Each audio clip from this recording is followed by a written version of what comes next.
इस वीडियो में मैं आपको बताऊंगा कि सबसे बेस्ट स्क्रीन रिकॉर्डर कौन सा है और बहुत इजी सिंपल सा।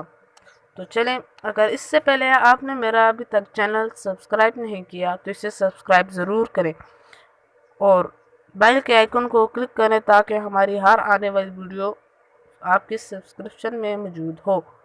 तो चलें हम अपनी वीडियो की जानिब चलें। सबसे जो बेस्ट स्क्रीन रिकॉर्डर है वो ये है मोबीजेन।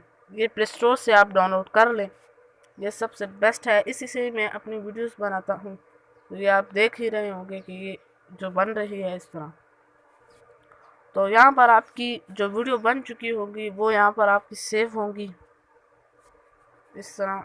और यहाँ पर जो फोटोज़ गैलरी का निशान बना है इससे आप कैप्चर भी कर सकते हैं स्क्रीन। तो यहाँ पर इसकी सेटिंग है हर किस्म की सेटिंग। तो जब आप स्टार्ट करेंगे तो यहाँ पर जिधर की ख़त्म, यहाँ पर एंड, वीडियो का एंड का जो ऑप्शन है इधर लिखा होगा कि स्टार्ट। तो आप यहाँ से स्टार्ट कर देंगे और बहुत इजी है। आप इसे डाउनलोड करने के बाद खुद ही समझ जाएंगे कि इसको कैसे इस्तेमाल करना है।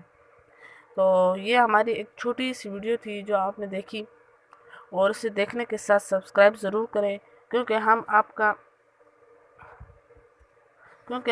कोई इतना टाइम वेस्ट नहीं करते। तो बस आपने इसी के बारे में देखना था कि सबसे बेस्ट जो स्क्रीन रिकॉर्डर है वो कौन सा है। तो जी वो ये है, मोबीजेन है। वो जो आपको स्क्रीन में ऊपर दिखा दिया होगा कि मोबीजेन ऐप, तो इसे डाउनलोड करें और ये बहुत बेहतरीन ऐप है। तो मैं आपका टाइम वेस्ट नहीं करता, तो सब्सक्राइब करना मत भूलिएगा। Thank you.